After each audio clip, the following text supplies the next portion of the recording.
सनातन धर्म की जय। मातृवा नर्मदे हर।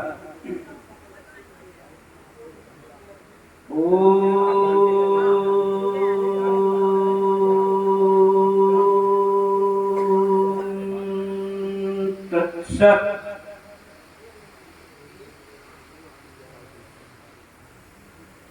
ओम नमो परम तत्वाय शाश्वते नारायणे ओंकारेश्वर वासाय मायानंदाय ते नमः।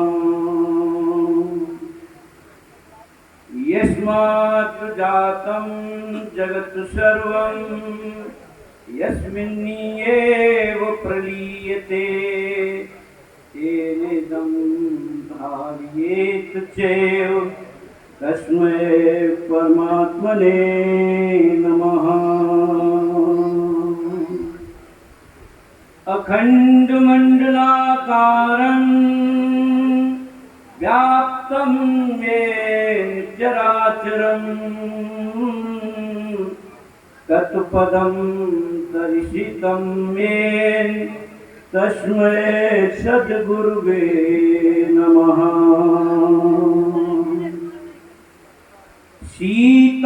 सीताराम गुणग्राम पुण्यारण विहारिणो वन्दे विशुद्ध विज्ञानो कवीश्वर कपीश्वरो। परम मंगलमय विश्वरूप परमात्मा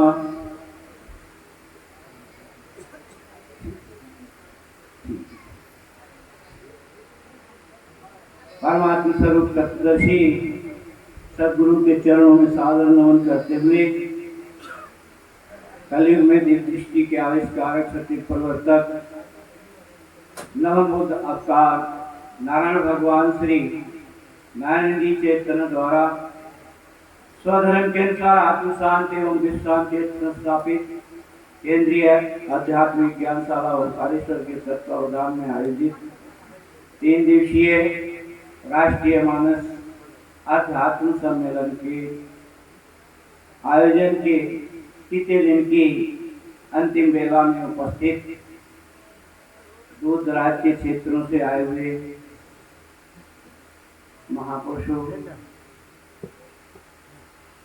माताओं के रूप में शक्ति स्वरूपा देवियां एवं हमारे आध्यात्मिक ज्ञानशाला से जुड़े हुए सभी श्रेष्ठ आचार्यगण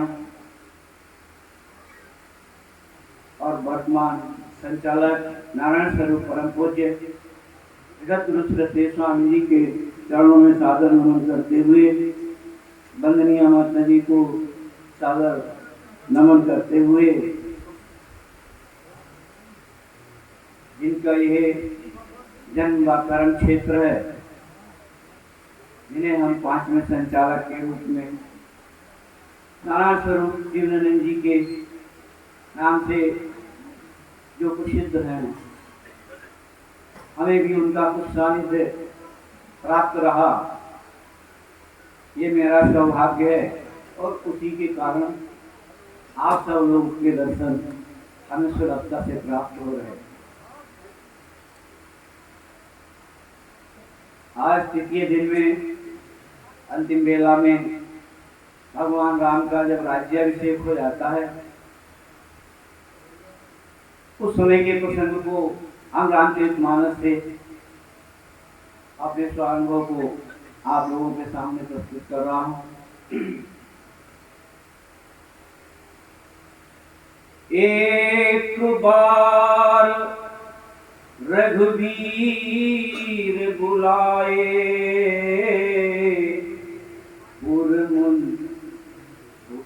गुरु मुनि पुरवासी सब आए। बैठे गुरु मुनि तुझी अरु सज्जन, बोले वचन भगति भव भंजन। इसी प्रकार से भगवान राम के बुलावे पे सारे पुरवासी नगरवासी आए, बड़े बड़े महर्षि विद्वान गुरुजन सभी लोग आए। उसी समय का ये प्रसंग है। भगवान राम कहते हैं, चालू करो रे खिलाड़ी हो, दौड़ में जा।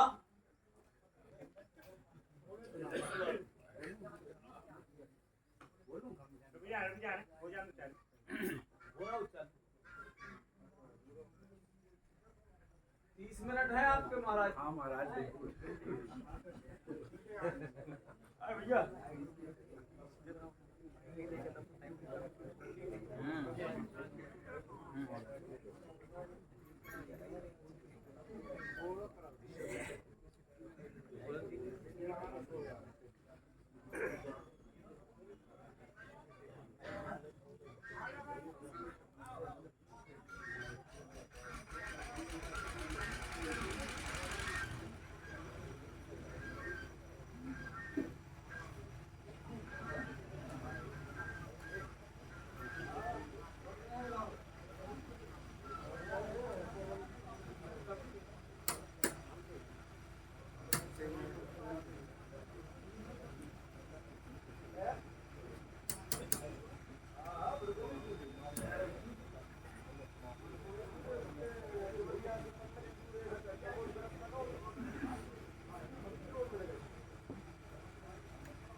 आगे भगवान राम कह रहे हैं, सुनहु शकल ममिपुर जनबानी, प्रीति न कछु ममता उरानी, जो नीति भाखों कछु भाई, तो मुझ पर जो भय बिसराई। भगवान राम कह रहे हैं कि हम आप लोगों से कुछ कहना चाहते हैं, परंतु अगर उसमें कोई अनीति हो, जो ठीक न लग रही हो, नीति की ना बात हो, तो आप ऐसा भय मत करना कि मैं राजा हूं और आप हमारी प्रजा हैं। तो आप भय बिसरा करके, भय छोड़ करके हमसे कहना, हमको रोक देना। परंतु भगवान आगे क्या कह रहे हैं कि सोई सेवक प्रियतम मम सोई, मम अनुशासन मानहि जोई। अब ये यहाँ पर भगवान ने अंतिम कैटेगरी लगा दी, सुपरलेटिव डिग्री, प्रिय, प्रियतर और प्रियतम, यानी फिर उससे ज्यादा और कोई मेरा प्यारा नहीं है, जो मेरे ज्ञान को धारण करके और फिर आचरित होगा, आचरण करेगा। ऐसा भगवान श्री कृष्ण ने गीता अध्याय 18 में भी अर्जुन को समझाते हुए कहा था, कोही से कोही ज्ञान जो मेरे भक्त से कहे, उसने ज्ञान के द्वारा मुझे प्रिय वही किया। उससे सर्व मनुष्यों में मेरा प्रिय करता नहीं, और कोई नहीं यहाँ, और कोई नहीं मेरे तेरे बिन यहाँ। यानी जो भगवान के ज्ञान को जन जन तक पहुंचाता, भगवान श्री कृष्ण कह रहे हैं, वो मेरा सबसे प्रियतम है, और मेरा ना कोई, जैसा कि भागवत महाभारत में आया है, जननी न सत्या पिता न सत्या, ना पिता प्यारा है, ना भाई प्रिय है, ना माता प्रिय है। मेरा तो सबसे प्रिय कौन है? जो मेरे ज्ञान को जन जन तक पहुंचाता है, सोई प्रियतम सेवक मम सोई। भगवान राम भी वही बात कह रहे हैं जो भगवान श्री कृष्ण ने गीता चारण कही। और आगे भगवान राम कह रहे हैं कि बड़े भाग मानुष तन पावा, असुर दुर्लभ सब ग्रंथ ही गावा। ये मनुष्य शरीर बहुत दुर्लभ है। जैसा कि आगे के चौपाई में कहा कि आकर 4,84,000 जीव बर्मते है जीव अविनाशी। अब 4 खानियों से होता हुआ यह जीव उद्भिद, स्वेदज, अंडज और जारज, और जारज तक जो हमारे पशुआकार तक के जो साधन रहे वो वास्तव में अपूर्ण थे, क्योंकि उद्भिद में केवल शरीर और परावाणी रहती। स्वेदज में शरीर तो उद्भिद से ही लाए, परावाणी लाए, और स्वेदज में पश्यंती वाणी और इंद्रियां, 2 साधन हमको स्वेदज में प्राप्त होते हैं। यहाँ से जब उत्क्रांत होते हैं, क्योंकि यहाँ क्रम मुक्ति रहती है, यहाँ से जब अपन उत्क्रांत होते हैं तो अंडज में आते हैं, तो परमात्मा यहाँ पर मन और मध्यमा वाणी अपन लोगों को देता है। और जैसे ही मन अपन को मिलता है तो फिर संचय, द्वैत, भय और क्रोध, ये 4 चीजें इस जीव के अंदर आ जाती हैं। और वो संचय की वृत्ति तो आज भी हमारा पीछे नहीं छोड़ रही, लगातार वहीं से चली आ रही, पूरी तरीके से उसने जकड़ के रखा हुआ। और द्वैत भी चला रहा, भय भी है मरने का। तो ये हमें कहां से प्राप्त हुआ? अंडज से। और इसके बाद ये जीव जारज में आया। जारज यानी जेल में बंद होके। तो जेल में बंद पहले कौन आया? चौपाई के रूप में। तो चौपाई के रूप में जब ये आया, अपन पहुंचे चौपाई के रूप में, तो हमें कौन सी बुद्धि तो मिली, साधन दिया परमात्मा ने, पर स्थूल बुद्धि दी। और वाणी भी मिली, बैखरी वाणी, 4 ही वाणियां होती हैं। तो जब हमें बैखरी वाणी मिली, पर कैसी मिली? अशुद्ध।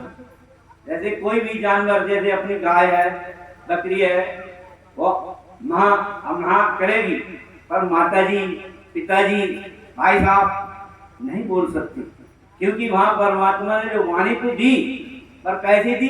अशुद्ध बैखरी। और बुद्धि दी, पर कैसी दी?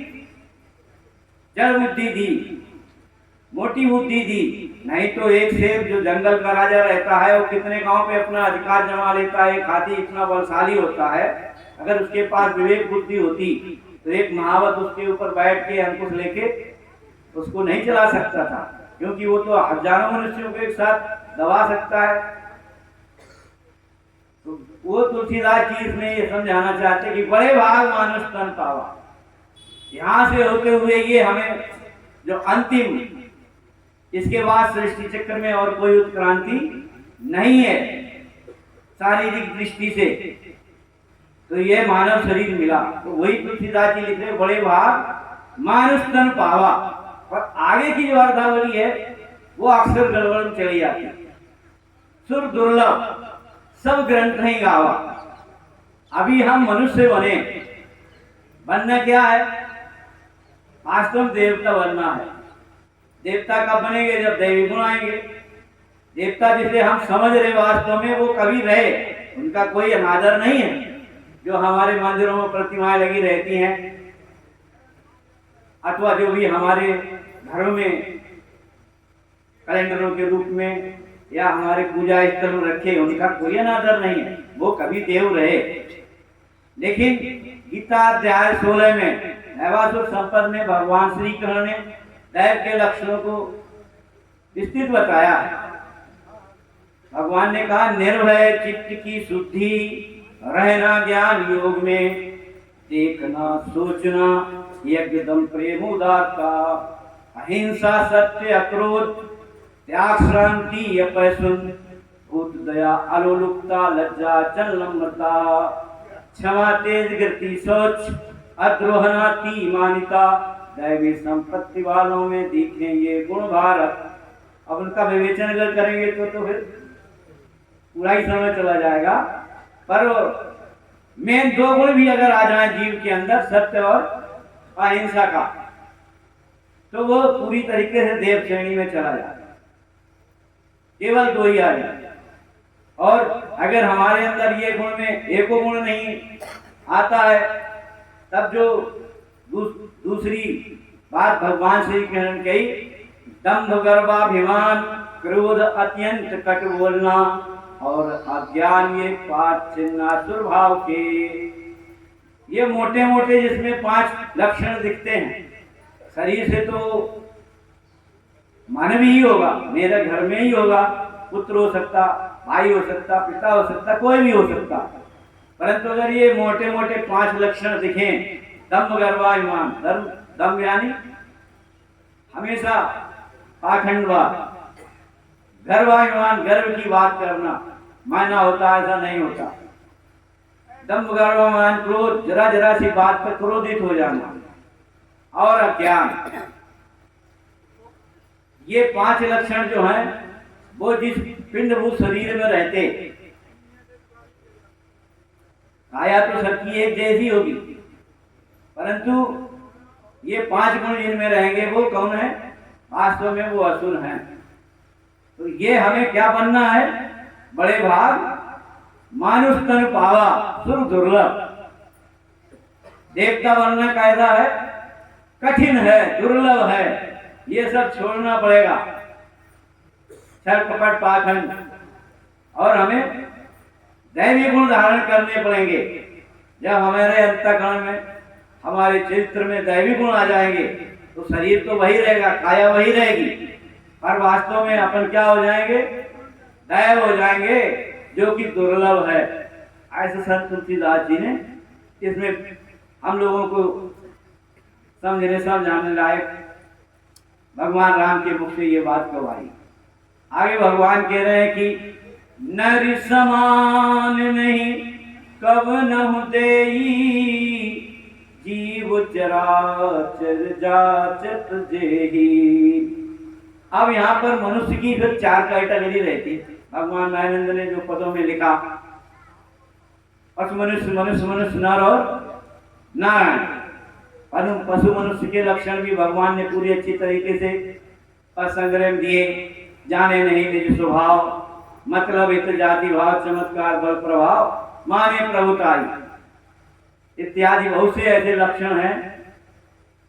तो जो इस तरीके के जिनमें ये गुण दिखते हैं, शरीर से तो, काया से तो मानव ही हैं, परंतु वो कौन है? पशु मनुष्य हैं। आगे भगवान लिख रहे हैं मनुष्य मनुष्य के क्या लक्षण और मूल पहचान उसकी पशु मनुष्य क्या है? अनाधिकार चेष्टा, जो वस्तु मेरे अधिकार में नहीं है उसको जबरदस्ती हासिल करना चाहता है। तो वास्तव में तो काया से तो मनुष्य ही है, लेकिन कौन सा मनुष्य है? पशु मनुष्य। इसको क्या कहते हैं? जो हमारे पितामह सिंह जी ने बताया था, भक्त 4 प्रकार के रहते हैं। 4 प्रकार के भक्तों में पहले प्रकार का पशु मनुष्य, जिसे आर्त भक्त कहते हैं। वहां अगर उनसे कहो कि भैया चलो सत्संग है, महाराष्ट्रीय मानस अध्यात्म विज्ञान सम्मेलन है, हो सकता हो कहें कि क्या करें, भैंस बंधी है और चारा खिलाना पड़ेगा, उसको लाना पड़ेगा, तभी तो काम चलेगा, टाइम नहीं। लेकिन अगर दैवयोग से कोई आपत्ति आ जाए, हमारे घर वाले, रिश्तेदार, मित्र इत्यादि जब सहायता नहीं करते, और तब हम क्या कहते हैं? प्रभु अब तुम ही हमारा और कोई सहारा नहीं। ऐसे समय जो दुखी मन से उस परमात्मा को याद करते हैं, वे सब कौन है? आर्त भक्त। वही तमोगुण प्रधान रहते, उन्हीं का नाम है पशु मनुष्य। यहाँ से दूसरे तरीके के जो आते हैं मनुष्य मनुष्य, जिनको अर्थार्थी कहते हैं। अर्थार्थी यानी मतलबी।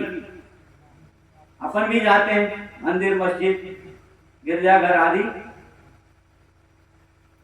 मानव समुदाय में जो जिनने अपने अपने जो माने हुए, तब उसको धर्म नहीं कहना चाहिए, वो मती ही है। अपने मतानुसार कोई गिरजाघर जाता है, कोई मंदिर जाता है। हम जो ये विधान तप आदि करवाते रहते हैं, तो वास्तव में क्यों जाते हैं? विचार करिए, मंदिर क्यों जाते हैं? कुछ मांगने के लिए, या ऐसे ही जाते हैं कि प्रसाद चढ़ा दो, अगरबत्ती लगा दो, जल इत्यादि अर्पण करके फूल माला चढ़ा के चले आओ।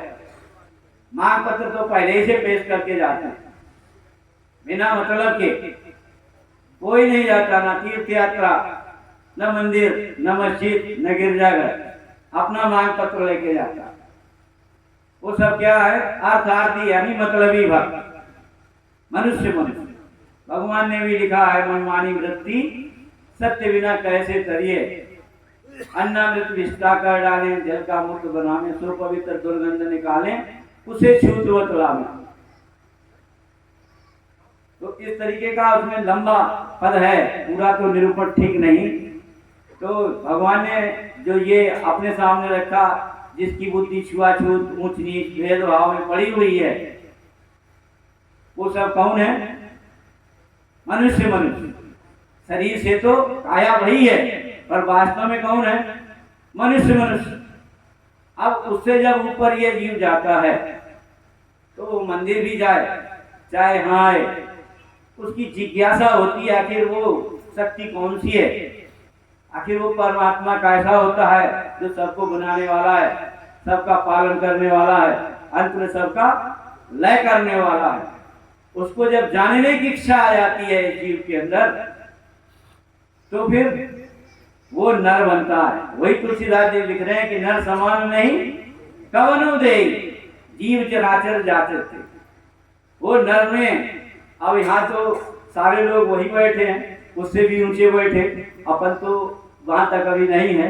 मैं तो यही कह सकता हूँ अपने लिए, लेकिन आप सब लोग हैं जो कि इतनी लंबी जनसंख्या में हम 3 दिन से देख रहे, उस विश्वरूप को ही जानने के लिए आए। क्योंकि जब तक ये हम विश्वरूप को नहीं जानते, तब तक हम कितनी भी कोशिश कर लें, इस जीव का उद्धार होने वाला नहीं। ये मोक्ष को कब प्राप्त होगा? जब जान लेगा किसको? विश्वरूप को। अंत में गीता में भी भगवान श्री कृष्ण ने यही बात कही है, ये विश्वरूप हरि का है। हम हरि हरि तो सभी लोग चिल्लाते रहते हैं, हरि ओम तत्सत, ये सारे लोग बोलते रहते हैं। बोलना अच्छी बात है, उससे भी हमारी वाणी शुद्ध होती है, विचार शुद्ध होते हैं, पर वास्तव वो है क्या, उसको भी तो हमें जानना चाहिए। संजय धृतराष्ट्र को अंत में यही बात समझा रहे कि ये विश्व रूप हरि का है, बुलाने से ध्यान में सदा अति आनंद होता है, राजा आश्चर्य से मुझे। आनंद की भी जहां अति हो जाती, ऐसा प्राप्त हो जाता है जब किसको जान लेते हैं? इस विश्वरूप को। अब यहां नर में आने के पश्चात इसमें 7 उत्क्रांति हो जाती। जब उसको ईश्वर की जानने की इच्छा आती है, तो सबसे पहले उत्क्रांति क्या कि काय के रूप में हुई? ऋषि के रूप में जिज्ञासा। जब उसी को भगवान मायानंद जी ने मोक्षु यानी तीव्र जिज्ञासा, और तीव्र जिज्ञासा हुई जानने की, और परमात्मा जानने के लिए जब हम तत्वदर्शी सदगुरु के पास जाते हैं और जाना कि जो दिख रहा है मेल करके, ऐसा अपने यहाँ पर डे देखते ही हैं। चाहे कोई वस्तु ले लो, आंख से रूप दिखता है, त्वचा से स्पर्श, कान से शब्द, जिह्वा से रस और नासिका से गंध, और फिर इसमें भी 3 गुण रहते हैं। अगर ये भले ही नया हो या पुराना, अगर इससे हम जो बात करना चाहते हैं वो अच्छी तरीके से बिना किसी डिस्टर्ब के हो रही, तो हम कैसा लगेगा मेरे मन को? अच्छा। और आज ही कंपनी से निकाल के लाए और हम बार बार लगा रहे, बात ही नहीं हो पा रही, तो हम क्या कहेंगे? फोन ठीक नहीं। और कुछ हो रही, कभी कभी ऐसा होता है, कुछ सुनाई देता, कुछ नहीं सुनाई देने लगता। तो वो बीच का भाव रहता है, उसी का नाम क्या है? रजोगुण। तो अब ये 5 3 8 8 का जो मेल कराया तत्वदर्शी सदगुरु ने, और सातवां साधन अपने पास क्या है? बुद्धि। और बुद्धि के द्वारा अपन ने क्या जाना? अस्थिवादी प्रिय। अस्थि कहते हैं को। जैसे अब ये है, अब कितना भी परिवर्तन करते जाओ, है और कर दो तो है, क्या इससे पहले नहीं था? इससे पहले भी था, चीनी के रूप में था। तो क्या चीनी ही पैदा होती? नहीं, उससे भी पहले था। गुड़ के रूप में रहा, सीरा के रूप में रहा, रस के रूप में रहा, गन्ने के रूप में रहा, बीज के रूप में रहा। तो कितने भी परिवर्तन होते जाएं, क्या आगे ये नहीं रहेगा? उसी को अध्याय दूसरे में भगवान श्री कृष्ण कह रहे हैं, जिसे शस्त्र नहीं काटे अग्नि नहीं जला सके, जल से जो नहीं भीगे, वायु सूखा नहीं करे, अच्छे रदाई भीगता सूखता नहीं, नित्य सर्व में स्थायी सनातन। अब यहाँ देखिए भगवान ने कहा ये है सनातन। अपन तो रोज सनातन धर्म की जय तो बोलते हैं, पर ये है सनातन। ये जो दिख रहा अपने सहित अनंत कोटि विस्तार में, ये है सनातन। हिले नहीं, हिल सकता है कोई प्रक्रिया विधि जो इसको असर कर दे, इसका अस्तित्व समाप्त कर दे? कोई प्रक्रिया नहीं, किसी के पास नहीं। और दोनों जिसमें लय हो जाते हैं, वो तृतीय पुट क्या था? नाम। अब ये 3 पुट जो अपन ने देखे कल्पना करके, तो काहे को देखे? वास्तव में वस्तु के ऊपर।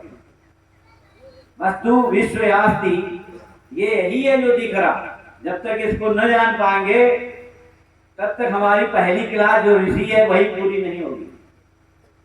अब यहाँ ऋषि के बाद अपन उसको पक्का करने के लिए बार बार मुनियों नाम मनन करते हैं। तो जब मेरा मनन पक्का हो जाता है, तो अपन दूसरी श्रेणी में चले जाते हैं। दूसरी उत्क्रांति काय की होती है? नर की। तो क्या बन जाते हैं? मुनि। परंतु ऋषि मुनि गिर सकते हैं अपने स्तर से। अक्सर लोग क्या कहते, अपन समाज में कहते रहते, बोलते रहते, अरे तुम्हारी क्या औकात है, बड़े बड़े ऋषि मुनि गिर गए।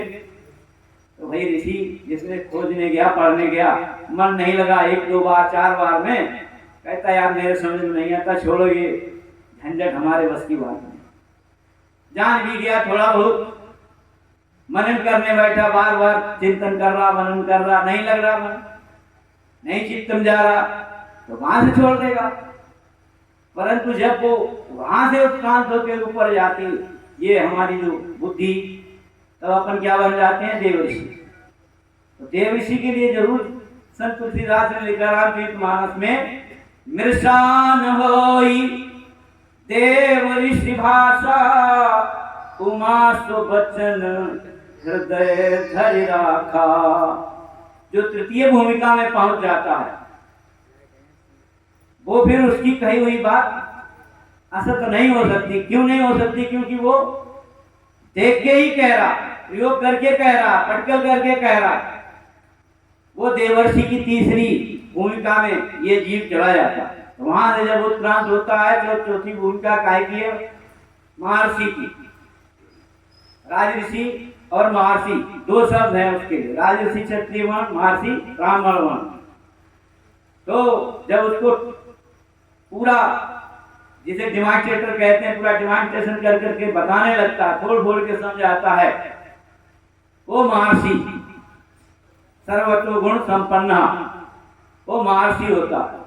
और महर्षि से जब ऊपर चला जाता है ये जीव, तब 5वीं भूमिका को प्राप्त करता है, जिसको अपन ब्रह्मर्षि कहते हैं।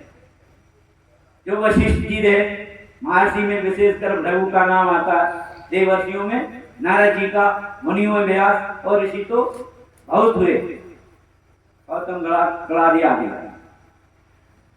तो ये 5वीं भूमिका पे जो पहुंचता, भगवान राम के गुरु कौन थे? वशिष्ठ जी। उन्होंने इस ब्रह्म विद्या का दर्शन किसको कराया? भगवान राम को। आधार क्या लिया भगवान राम ने राम बनने का? वशिष्ठ जी की जो विद्या थी, वशिष्ठ जी की विद्या के द्वारा उसका आधार लेकर के उसमें अपने जीवन को ढाल दिया, तो फिर राम बन गए। तो राम बन गए क्योंकि बन जाके उनने वो सारा करके दिखा दिया। और छठवीं भूमिका जो होती है जीव की, वो विभूति की रहती है। विभूति जो 3 गुणों का साक्षी भाव में पहुंच जाता है। 3 गुणों की 3 विभूतियां रहती, ब्रह्म विष्णु महेश। यहां तक भी अगर व्यक्ति गया तो भी भगवान कह रहे गिर सकता है, नीचे फिसल सकता है। पर विभूति के ऊपर जब चला जाता है, 7वीं भूमिका जिस प्राप्त कर लेता है, जिसको विज्ञान में आस्तिक अथवा 7वीं भूमिका को संत कहते हैं। अस्ति ब्रह्मेति संत मेदम तत्वविदु। है ही, जिसने है को सिद्ध कर लिया, है ही परमात्मा। अस्थि को जिसने सिद्ध कर लिया वो क्या है? संत है। और अपन संत किसको मानते हैं? देखो उत्तरकांड में लिखा ना कि जाके नक सिख जटा विशाला असोता पस प्रसिद्ध कलिकाला। जो कहे झूठ मस्करी नाना कलयुग सोई गुणवंत बखाना। ये जो अपन धारणा है वेश देख करके, तो वास्तव में वेश संत होता, साधु होता कि उसका ज्ञान, ये हमें विचार करना है। सीता ने थोड़ी सी भूल कर दी, साधु का वेश देख करके उसको, जो लक्ष्मण रेखा खींची हुई थी, जो बाउंड्री वाल बना था, उसके बाहर निकल के दान देने लगी, तो क्या हो गया? अपमान हो गया कि नहीं? तो हमें भी ये सब जानना है, इसलिए ये सब लिखा हमारे ग्रंथों में कि उसको हमें जान करके और फिर अपने जीवन में उतारना है। और जब धर्म की स्थापना संत नहीं कर पाते हैं, तब वो किसको पुकारते हैं? भगवान को। तब भगवान अपरस, तब 4 युगों में 10 विभूतियां भगवान की, विशेष विभूति इनको कहते हैं, वो आते हैं और धर्म की स्थापना करते हैं। जिसमें आज जो ये दृश्य दिख रहा, वो 9वें अवतार भगवान नारायण जी का है, जिनको लगभग 156-57 वर्ष हुए अभी। और उतने में ही जो अपनी दृष्टि जीव भाव से जितना अपन देख पाया, वो यही देखा कि बहुत कुछ बदलाव आ गया, बहुत कुछ बदलाव आ गया। और आगे निरंतर ये बदलता ही जाएगा। ऐसा कहते हुए हम अपनी वाणी को विराम करेंगे। मेरा समय पूरा हो गया। सदगुरु भगवान की जय, विश्वरूप परमात्मा की जय, सनातन धर्म की जय। मातृवा नर्मदे हर। हमारे बीच केंद्रीय अध्यात्म विज्ञान शाला